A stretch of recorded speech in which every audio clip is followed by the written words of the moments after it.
Avant d'aller voir Pavese et parler de la lecture, qui pour vous est un exercice fondamental du comédien, ou en tout cas de celui que vous êtes aujourd'hui, peut-être quelques repères biographiques que vous nous le livrez dans ce livre publié chez Pauvert qui s'appelle Visite, presque comme visitation, mais on y viendra plus tard.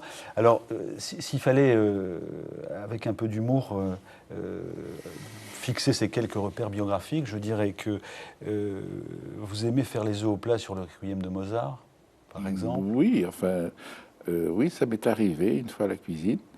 Et puis tout d'un coup, les œufs ont pris une dimension métaphysique, enfin, tout à fait sublimée. Les œufs étaient magnifiques. Et Vous êtes sûr de ce que vous dites? bien sûr. Oui, oui. Mère française, père britannique, vous êtes né en France, puis vous allez voyager, Jersey, Londres. Enfin, voyager, oui, j'ai passé mes 4 premières années à Jersey, ensuite 4 années à Londres, et puis de passer complètement au Maroc pour 6 mois, et je suis resté 8 ans. Et vous avez un père qui est anglais, a donc fait partie des régiments des Indes, Oui. et qui ne vous a jamais raconté l'histoire de Mowgli Ben non, moi j'attendais un peu, comme je lisais Kipling, j'avais envie, comme en Inde, je pensais qu'il allait me parler des éléphants, des girafes, des serpents. Pas du tout, il m'a dit je reste au club, je ne me mélangeais pas aux gens du pays et je jouais au polo. Et à l'époque, déjà, le théâtre vous fascine. Greta Garbo en Reine Christine est une image qui, Oui. qui a marqué l'adolescent que vous êtes. Ah bah oui, parce que ce visage, je sais pas, j'ai jamais vu un autre visage pareil, ou qui se rapproche de ce mystère, comme ça, cette espèce de perfection. Ses yeux magnifiques, et puis, oui, ça a une présence, quoi, comme on dit. Alors, eux, il n'y avait pas qu'elle. Moi, j'ai vu les acteurs. J'ai commencé à aller beaucoup au cinéma vers l'âge de 12 ans. Mes parents m'y emmenaient souvent. On arrivait au milieu du film, on voyait la fin, on ne comprenait rien. Et puis, on revoyait tout. Et ce goût est venu de plus en plus, surtout quand les Américains ont débarqué en 1942 au Maroc. Et à ce moment-là, parlant anglais, j'étais invité dans les casernes à aller voir tous les films américains qui passaient. Alors, c'était John Ford, Howard Hawks. Et comme je comprenais l'anglais, je n'avais pas besoin de sous-titres. Et là, ça m'a gagné de plus en plus, de plus en plus. Je dis, oh, je voudrais faire comme eux, je voudrais faire comme eux. Mais et puis vous finirez par faire comme eux, hein, évidemment. Bah oui, mais pas là-bas, parce qu'il n'y a pas d'école, il n'y avait rien. Un peu à la radio avec... Ah oui, avec les enfants, les émissions enfantines, c'est ça, oui. Je raconte que mon premier rôle, c'était... Le nain Hatchoum. Le nain Hatchoum, oui. C'était votre première voix à la radio. Première voix. Et puis après, les contes d'Andersen, enfin, toutes sortes de choses, on chantait beaucoup. Alors, quand vous arrivez, vous revenez en France, et pour aller vers Je viens en France. Ouais. Parce que j'avais pas... Oui, vous venez en France, oui. Oui, je viens en France. Mais mes parents sont séparés, j'ai suivi ma mère dans la famille française. Et pour aborder le théâtre, vous dites à un moment que vous étiez d'origine pauvre culturellement. Ah oui. Et vous avez cet exemple, quand un instituteur lui dit 2 et 2, il répond 22. Alors je ne sais pas si c'est vrai, mais c'est drôle en tout cas. Aller au fond de la classe. Il croyait que je pouvais me payer sa tête, c'était pas vrai, pas pour moi. Je ne pouvais pas comprendre les mathématiques. On a essayé de me raconter les fractions, j'ai rien compris, je pleurais. Je suis rentré à la maison, ma mère faisait un gâteau. Elle m'a dit, ben, regarde ce gâteau, je vais le couper en 2, puis en 4, puis en 6. Et ben, chaque morceau, c'est un 6e, un 8e. Ben, là, c'était simple. Mais sur le papier, rien, je ne comprenais rien. Et donc cette pauvreté culturelle, dites-vous, vous amène à finalement entrer dans le théâtre par le décor. Et vous êtes élève décorateur, parce que déjà à l'époque vous étiez un peu peintre, mais donc oui, j'ai commencé à peindre il y a 17 ans, oui. Ouais. Oui, à la rue Blanche, et j'ai eu affaire à monsieur Jean Meyer, je ne sais pas du tout qui c'était. Et on a passé un examen pendant 2 jours, il fallait copier un Harlequin de Picasso, ça j'avais fait pas trop mal. Et il fallait faire un décor. Alors on m'a proposé Phèdre, Jarry et Marivaux. J'avais lu aucun des 3. Alors j'ai dit aux 2 autres candidats, c'est quoi Marivaux? On m'a dit c'est des perruques, sinon ça ne m'intéresse pas. Phèdre, oh là là, ça parle beaucoup. Et Ubu, c'est quoi? C'est un truc complètement dingue. Alors j'ai fait les décors costumes d'Ubu sans avoir absolument aucune notion. Et vous avez été reçu premier? Premier. Alors, voilà, comment est-ce que vous passez devant les décors? Qu'est-ce qui fait qu'à un moment... Pourquoi je n'ai pas continué? Oui. Pourquoi vous êtes devenu acteur? Parce que dans les classes à côté, j'entendais les gens qui travaillaient. Je me suis dit, oh non, quand même, c'est pas ma place ici. Et puis il fallait faire une piqûre contre le, je sais pas quoi, le tétanos, et j'ai jamais voulu. Et je suis parti.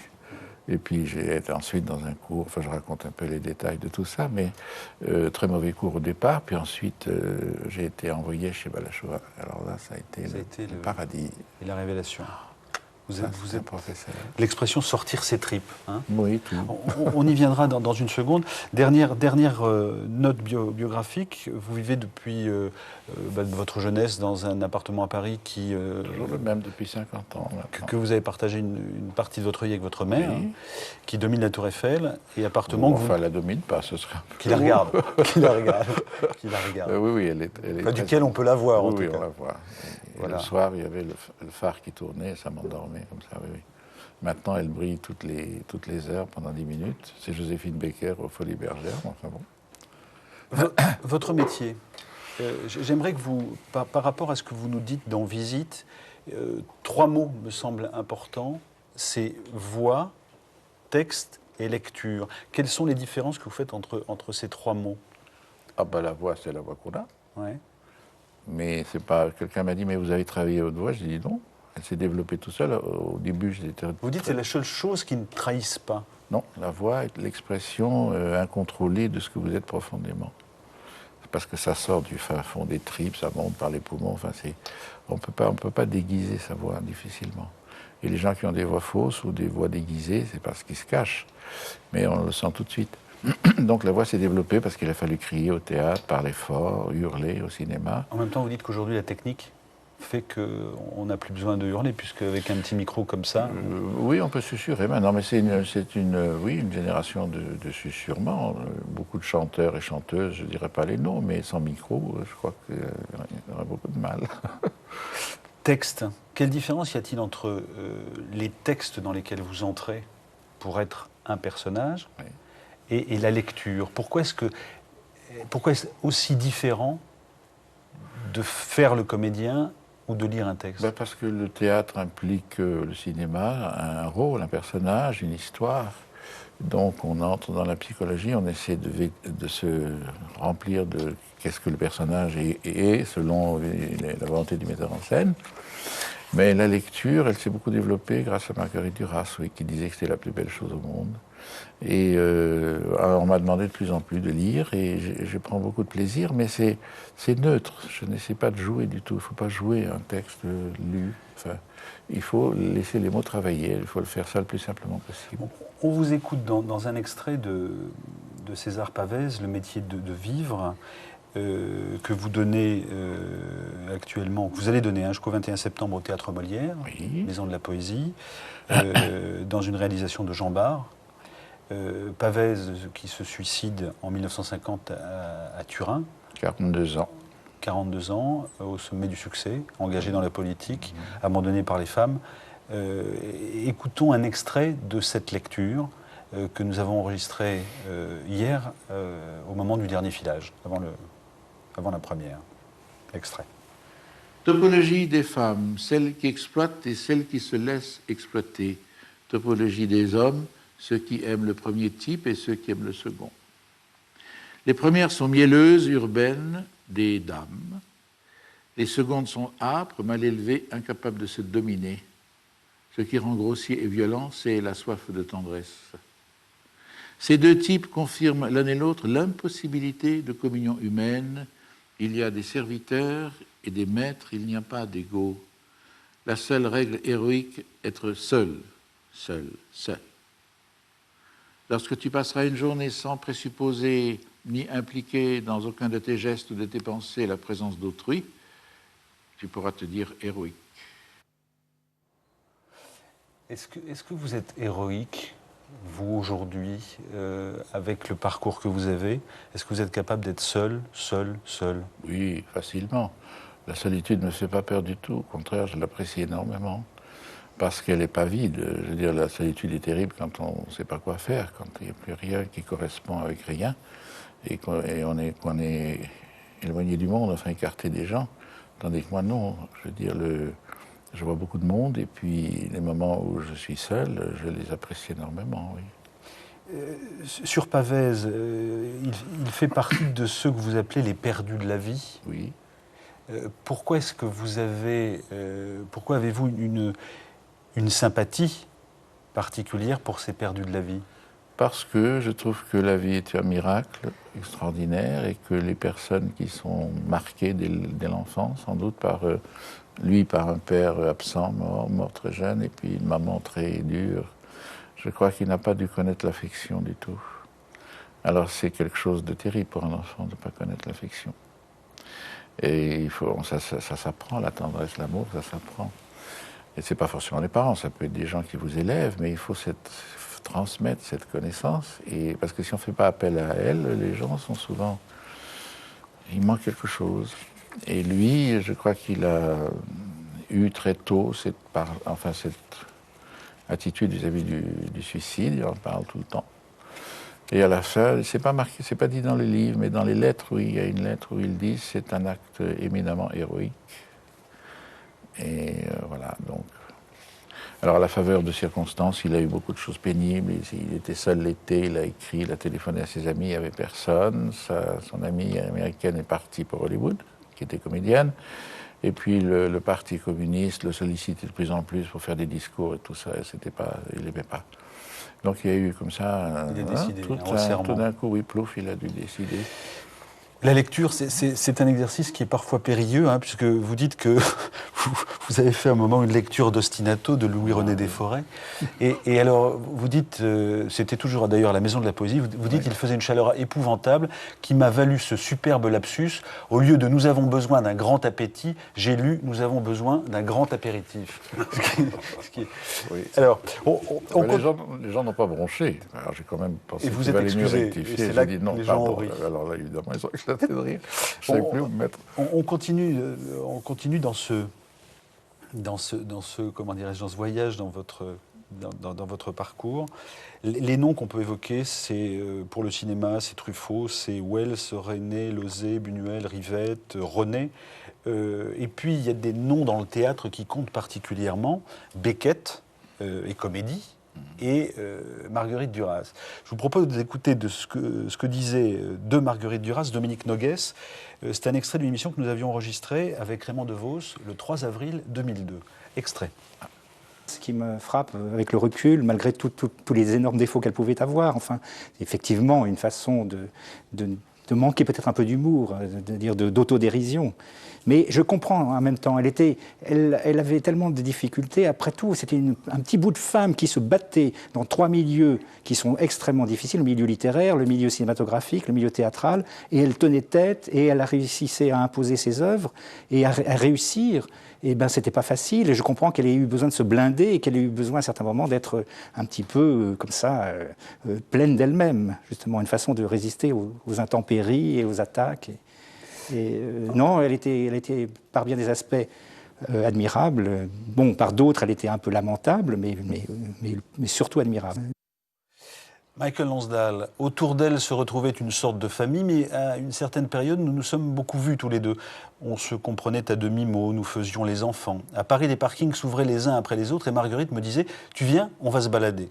Nous partions en voiture, on faisait tous les parkings comme des mômes, plongeant hop, circulant vroom, remontant zim boum tralala de l'autre côté. Nos bêtises, il n'y a pas d'autre mot, nous amusaient. Nous partions dans des éclats de rire inextinguibles en lisant un florilège de lettres adressées à la sécurité sociale qu'Alain Resnais avait donné à Marguerite et dont j'ai retrouvé quelques perles. Souffrant d'un long magot dans les reins, je voudrais être radiodiffusé pour voir si j'ai la scoliose. Oui, c'est magnifique. Ça. Et c'était ça aussi, Duras. Ça la rendait folle de joie. Oui, la dame aussi qui a dit j'ai perdu mon mari il y a 15 jours, mais j'arrive. Une lettre adressée à la sécurité sociale, mais j'arrive pas à le faire sortir de la caisse. C'est superbe. Et alors, quand Noguès dit qu'elle a pu être détestable, comment est-ce que vous avez pu le percevoir, ça ? Parce qu'elle vivait quelque chose de difficile, de fort, et que ça indisposait les gens, et puis c'était quand même en dehors de la norme, quoi. Donc ce qu'elle préconisait, ce qu'elle vivait, c'est cette espèce d'amour absolu et toujours introuvable. Et c'est ce ton à elle, comme ça, qui dérangeait beaucoup de gens un peu classiques et qui aimaient la belle écriture. Et non, Marguerite, c'est toute une aventure. Donc je crois qu'elle se fermait. Je ne suis pas d'accord quand il dit qu'elle manquait d'humour. Elle en avait plein d'humour, parce qu'on a pu rire ensemble. Et donc, mais c'est vrai qu'en public, elle se braquait dès qu'il y avait une chose qui ne lui plaisait pas. Un livre fétiche, un texte fétiche de Duras, c'est L'amante anglaise, mise en scène Claude Régis. Un livre qui est une relique. Oui, Hein, c'est une espèce de torchon pour incroyable. vous. Et chaque fois qu'on reprenait la pièce, je m'amenais avec mon livre. Alors elle disait, qu'est-ce que c'est que ça? Je dis, bah écoute, c'est l'amante anglaise. C'est une espèce de torchon avec des ratures partout, des béquets. Vous savez, les béquets, c'est les petites phrases qu'on rajoute. Alors ça se décollait, on ne savait plus où ça allait. Et elle écrivait continuellement. Elle réécrivait pendant qu'on répétait. Alors au bout d'un mois et demi, avec Madeleine Renaud, on lui a dit, écoute, maintenant il faut arrêter parce qu'il faut décider, est-ce qu'on dit ça là ou ailleurs? Et alors elle est là, mais non, mais je voudrais encore changer. J'ai dit, non, maintenant on ne peut plus. Alors elle a accepté de s'arrêter, mais sans ça, je crois qu'elle aurait recorrigé le texte pendant toute la représentation. C'était un work in progress avec elle. Une dernière question sur Duras. Quand on vous lit, et quand on lit les expériences que vous avez eues avec elle, que ce soit dans la mise en scène, dans les films, etc., on a l'impression que c'était parfois approximatif et parfois complètement... Quoi la mise en scène, Ah ben non, parce que non, toutes les premières pièces quand j'ai joué d'elle, c'était Claude Régis, c'était L'amante anglaise. Mais après, quand elle s'est investie, elle, Oui, alors ça a été dramatique dans le Navire Night, l'époque où elle buvait pas mal. Et Claude nous dirigeait à sa manière des silences, des machins. Et alors elle disait, non, c'est pas comme ça. Non, moi j'ai pas écrit ça comme ça. Alors Claude disait, écoute, attends, laisse-moi faire. C'est mon travail. Moi je travaille comme ça. Oui, mais quand même. Gna, gna, gna, gna. Bon, alors au bout d'un moment, elle commençait à nous donner dans les loges des indications différentes. Alors j'ai piqué une espèce de crise un jour. J'ai dit, écoutez, maintenant, il y en a assez. On ne peut pas obéir à papa et à maman. Alors on choisit. Donc Marguerite, tu te tais. Et puis alors en sortant, je me rappelle très bien dans la cour du théâtre Édouard VII, j'ai dit, mais pourquoi tu prends quelqu'un pour faire ce que tu sais très bien être ce que tu veux? Fais-le toi-même. Il n'y a pas de raison d'embêter ce pauvre Claude qui avait... et je crois que ça l'a encouragé à faire Savannah Bay toute seule. Ouais. Mais c'était très bizarre les indications de Marguerite. Ah oui, elle disait, moi je ne suis pas un cinéaste, je suis un écrivain. Alors, voilà. Donc, moi, je la connaissais bien, alors je savais à peu près deviner ce qu'elle aimait, et puis voilà. Votre métier d'acteur, on a parlé de la lecture, on a abordé le théâtre. Vous dites, à propos de l'acteur, j'ai toujours aimé ce qui relève de la vie animale chez le comédien, occulté par le bien dire, le bien phraser, le bien parler, et je me suis particulièrement accordé avec ces artistes qui cultivent la liberté, comme je l'avais dit un jour, avec humour à Bertrand Poirot-Delpech, qui pourrait les amener à aboyer. Oui, c'est ça. Alors il a fait un article où je dis qu'en effet, il faut aboyer. Alors là, moi aussi, j'ai le droit à des reproches. Qu'est-ce que ça veut dire? Enfin, ça veut dire aboyer. Non, mais on était en plein Grotowski, avec l'expression corporelle, des sons qui sortaient, des tentatives de parler ou de dire les choses d'une manière absolument nouvelle. C'est toujours ça qui m'a passionné dans ce métier. Pour ça que je n'ai pas été à la Comédie Française. On m'a proposé plusieurs fois. J'ai dit non, assumer les classiques ne m'intéresse pas. C'est très bien fait, il y a plein de gens qui font ça merveilleusement. L'aventure de ce qui n'a pas jamais été fait. Alors ça a été comme ça pour Comédie avec Beckett, avec L'amante, jouer quelqu'un qui n'est personne. Voilà, et trouver, si vous voulez, des formes de mon temps pour jouer, pour travailler. Plus loin, bien des fois j'ai ressenti que le vrai moi-même surgissait quand je n'étais pas moi. Je crois que c'est une phrase très importante. Illustration avec vous au théâtre, dans La Chevauchée sur le lac de Constance de Peter Handke, mise en scène Claude Régis, on en parlait il y a une seconde, c'était en 1974, extrait. Oh, mon Dieu. Une fois, je me trouvais dans une auberge avec quelqu'un par une soirée d'hiver. Donc, c'était le soir. Nous étions assis près de la fenêtre et nous parlions d'un cadavre. Il s'agissait d'un suicidé qui s'était jeté dans le fleuve. Dehors, il pleuvait. Nous tenions les menus à la main. « Ne regardez pas à droite !» s'écria brusquement mon vis-à-vis.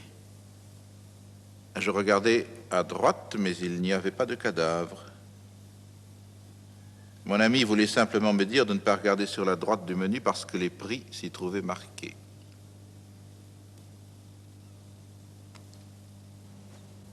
Que pensez-vous de cette histoire?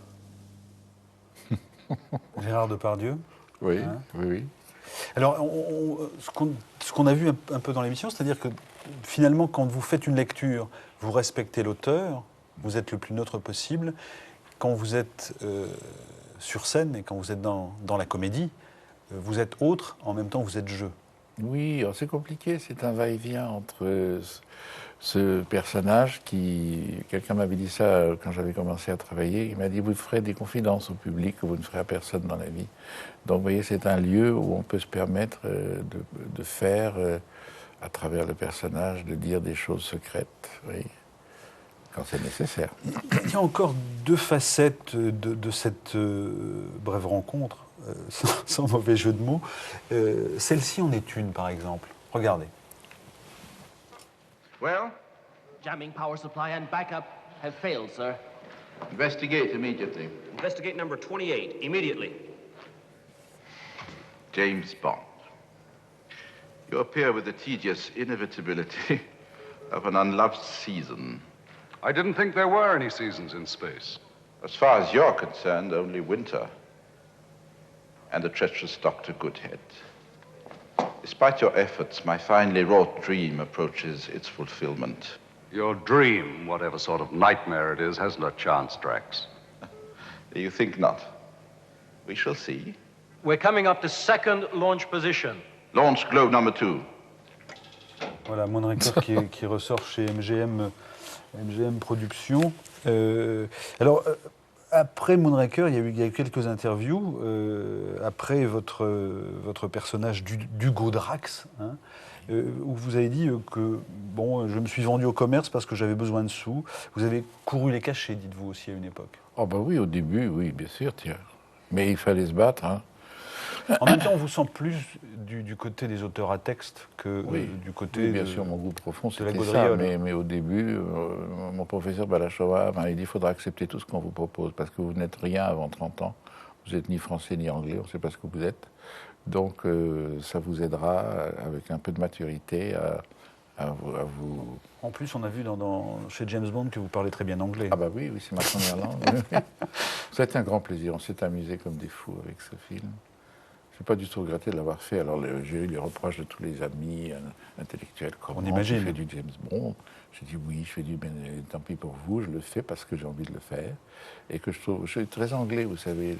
Les Anglais sont des gens qui jouent toutes sortes de choses très différentes. Laurence Olivier a joué Feydeau, Shakespeare, tout. En France, on est davantage classé dans des genres, des catégories, puis on n'aime pas trop que vous changiez. Tandis que les Anglais changent de voix, ils changent de façon de bouger.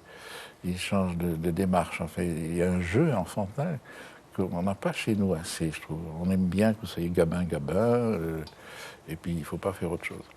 Dieu, merci pour le jour qui se lève, pour les premiers pas un peu chancelants du matin. Merci pour la nourriture, le rangement, la préparation du bienvenir dans notre pensée, notre cœur.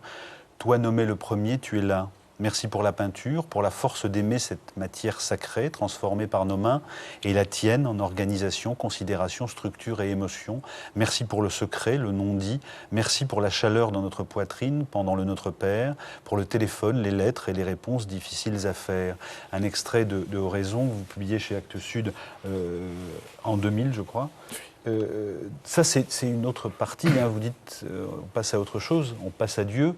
Dieu qui vous est révélé à 22 ans par l'islam, et puis ensuite vous deviendrez chrétien, et vous insistez dans votre livre, alors on verra en lisant Visitation, comment vous arrivez à votre foi, comment pendant les années 84-85, vous êtes au fond du trou, et que Dieu est une réponse. Oh oui, oui, c'est un appel que j'ai lancé de tout mon cœur, de toute mon âme. Et la réponse a été immédiate. Oui, je crois que Dieu nous aime bien quand on est au fond du trou. Marguerite Duras avait eu un songe où elle me voyait habillée en moine. J'ai eu envie d'entrer dans les ordres, mais l'expression artistique l'a emporté. Pour moi, vivre parmi les autres passe par l'amour, mais aussi par quelque chose que j'ai découvert il n'y a pas si longtemps. le pardon, si essentiel que le Christ le place en tête du Notre Père. Pardonne-nous nos offenses comme nous pardonnons à ceux qui nous ont offensés. Ce n'est pas facile. Oh non. Ouh là là, c'est pour ça qu'il le dit, il faudra pardonner 70 fois, 7 fois ou 7 fois 70 fois. C'est vrai, c'est miraculeux le pardon. C'est vraiment quand il n'y a pas de pardon, il y a une espèce de malaise dans l'intérieur, dans l'âme, et un cancer, je dirais. Et je crois que beaucoup de gens sont malades du manque de pardon. Pardon qu'ils n'ont pas reçu, pardon qu'ils n'ont pas donné, et pardon, alors que j'ai découvert plus tard, pardon à soi-même. Parce que beaucoup, j'ai découvert ça à partir de Pascaline, qui est un jeune prêtre qui a écrit là-dessus, et il dit, oui, on ne s'aime pas. Et alors j'ai observé autour de moi et j'ai vu combien beaucoup de gens, sans le savoir, ne s'aiment pas, ils se détestent même, ils s'en veulent d'avoir raté quelque chose ou de ne pas avoir eu ce qu'ils voulaient. Et alors il faut se pardonner, oui. Je renvoie pour la manière dont vous avez finalement réussi à sortir vos tripes sur la colère d'Alceste grâce à Balachova, à votre livre. Et je renvoie à un autre aspect de votre désir dont on a un peu parlé, qui est la peinture. Votre motif essentiel sont des fleurs, et vous dites que votre motif, c'est le paradis même. Oui, paradis perdu. Et vous faites exposition jusqu'au 7 novembre à partir du 14 octobre. C'est gentil de le mentionner. Ah, voilà. Oui, je peins un jardin intérieur comme ça. J'aime beaucoup la matière, j'aime beaucoup la couleur. Et quand je dis qu'elle est sacrée, la matière, en effet, parce que c'est rien, quoi. Un petit bout de peinture sur une palette, c'est rien. Et puis tout d'un coup, la main va transcender cette matière. Et quand vous voyez Rembrandt, Titien, Gréco... C'est Dieu. Non, mais la peinture est sanctifiée, elle devient belle. C'est extraordinaire à étudier. Et beaucoup de peintres d'aujourd'hui jettent, crachent, vomissent la matière comme une espèce de déchet. Il faut la soigner beaucoup, l'aimer. Emmanuel Loy, qu'avez-vous entendu de ce qu'a dit Michael Lansdale? Plusieurs choses. Au fond du trou, la présence, l'appel à Dieu peut sauver. C'est assez étonnant. Ça, c'est le recours. Claude Buffet l'a fait. Aussi quelqu'un qui n'était pas du tout religieux au départ. Et le pasteur qui l'a visité, il y a eu un très bon contact. Il a demandé à voir le mufti, le prêtre, ça va passer. Mais avec le pasteur, c'était bien. Le pasteur l'a appelé Saint-Augustin. Et on en parlera peut-être un peu plus tout à l'heure. Mais il est rentré dans la Genèse, dans les textes.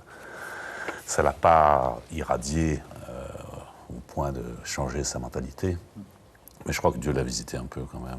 Oui, donc, il vient surtout de préférence quand on est très faible. Oui, tout à fait, exactement. Puis la conversion de Claudel, que les gens, qui est absolument magnifique, sur ce poteau, qu'on peut voir, Notre-Dame. C'est quand même, c'est un grand moment. Jacques Fesch aussi a vécu ça. Oui, moi, je me suis remis à prier en prison, oui, en 1977. D'abord par Marie. Maintenant, je suis que croyant et pas pratiquant. La grande différence entre nous deux, elle est là. Je pratique assez peu. Ce qui est étonnant, c'est que c'est Dieu que vous avez entendu chez Michael Lansdale. Dieu, quelqu'un d'extrêmement visité, habité. C'est le sentiment que j'ai, et qui est dans la simplicité, c'est ça que j'ai entendu, parce que la vie d'un comédien, ses engagements, etc., on ne peut pas... c'est une carrière très honnête, très respectable, mais moi je suis plus sensible à la spiritualité, au combat des affres contre le malin. Voilà, et le fait de se pardonner à soi-même, ça c'est magnifique, ça je trouve aussi, moi ça me parle beaucoup, ça. Beaucoup. Mais André Frossard disait, le malin ne peut pas faire grand-chose tant qu'on ne le laisse pas faire. Ouais. Puis le jour où on laisse son temps, soit peu on ouvre le vide, alors là.